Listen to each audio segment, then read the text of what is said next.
Hello there, Samuel Kaiba here with the behind the scenes to Survival. After finishing the Worlds Apart series, I wanted to do something on a smaller scale to take a breather from the larger projects. Here we get to see how animation life transitions into the new Alex and Steve series. The story felt like it needed a beginning, so I figured why not do one about core survival.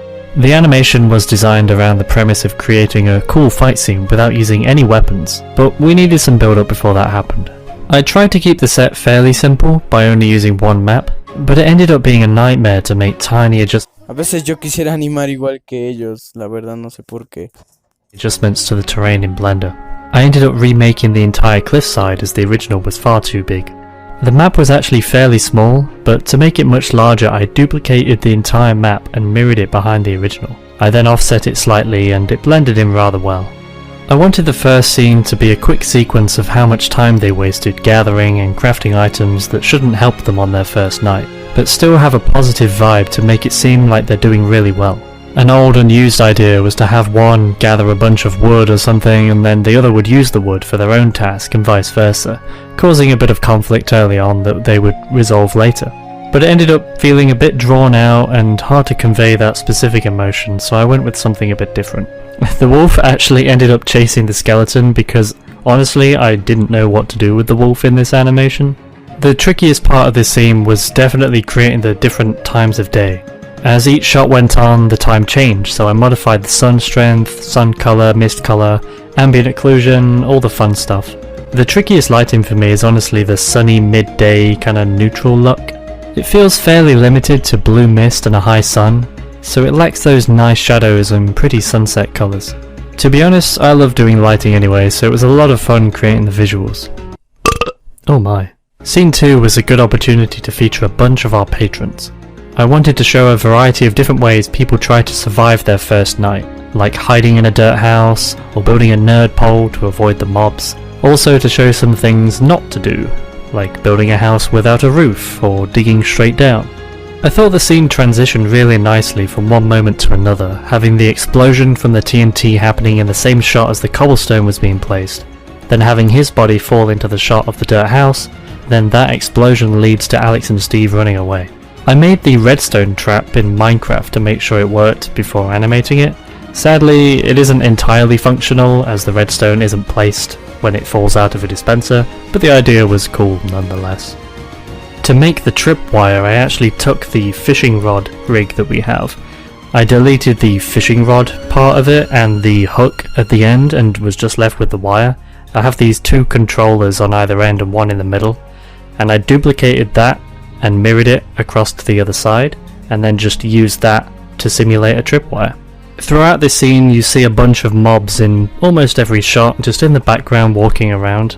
To import that many rigs would have just killed the scene, so instead what I did was I parented a bunch of mob rigs to an empty and then moved that empty around, so you see the crowd moving a little bit and then later on it moves to a completely different area of the map and then it moves, so it's the same set of mobs every time.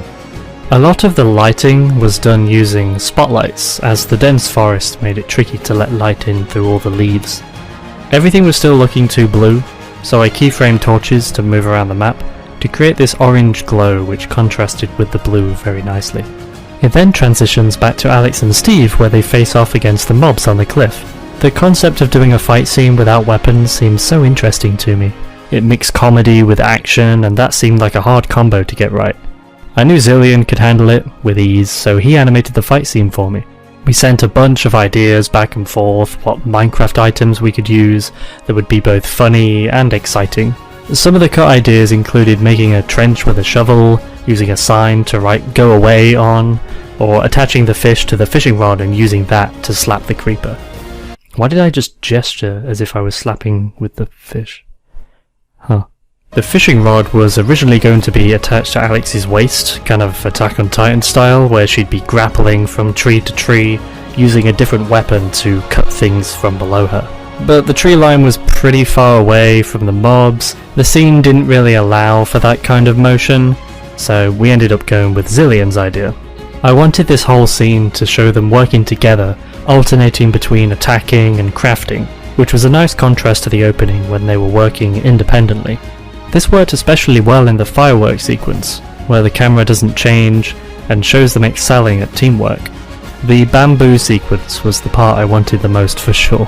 My favourite fighting style Zillion had done for Songs of War was the Tidesinger's polearm, so I tried to find the closest item to a polearm in Minecraft. It turned out so cool.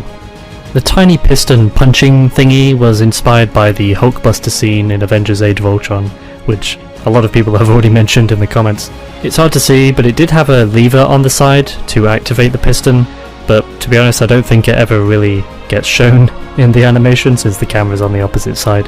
The items themselves were either things they found in the beginning, like the bamboo or the minecart, mixed with items they crafted from resources they gathered, like the piston from the redstone or the stick from the wood. Sound design for the fishing rod and bamboo was super fun to do. I used actual grappling gun sounds for the fishing rod,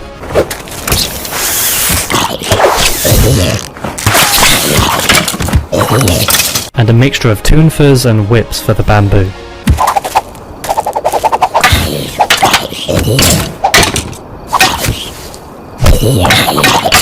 The lighting in this was a bit tricky, as the sun needed to rise at the end of the scene. I had the sun slowly rotate throughout the scene, showing the change in time of day. I then swapped the sun with a new orange sun when it rises in the morning. To make sure everything still had enough light from all angles as the sun was changing direction, I used the same technique from Worlds Apart where I placed several spotlights pointing in multiple directions. And the fire... I just hit my mic, why did I do that? And the mic... God, now I've got thinking about microphones. And the explosions were made using particle systems consisting of a simple collection of white and grey objects. I wanted the ending to feel like classic Minecraft where the sun rises and burns the mobs. An old idea was to transition into a building sequence with surviving patrons to make the new house they have in Ocean Monument and beyond.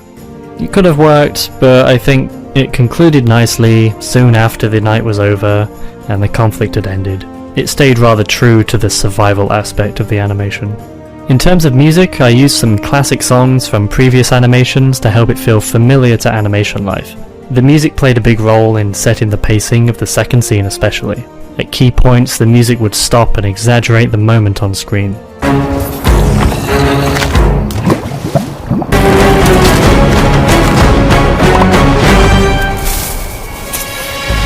As always, I use a lot of stems for the music to help extend certain sections, like the beginning of the final fight.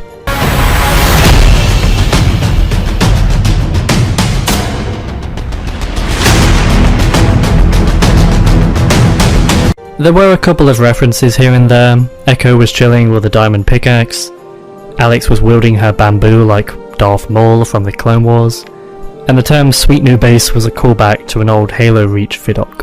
And then you can say, sweet new map. The thumbnail was actually created using an unused Songs of War design. I ended up modifying it a bunch, replacing rigs here and there, changing the lighting setup, but mostly adding a bit more colour and more vibrant, make Alex and Steve easier to see.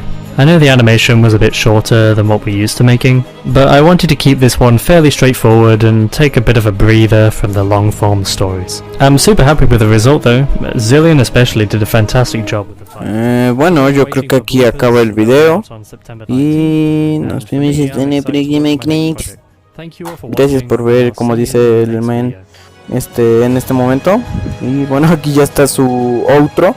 También la mía va a estar ahorita después de que termine de hablar como idiota. Hasta la próxima, cracks.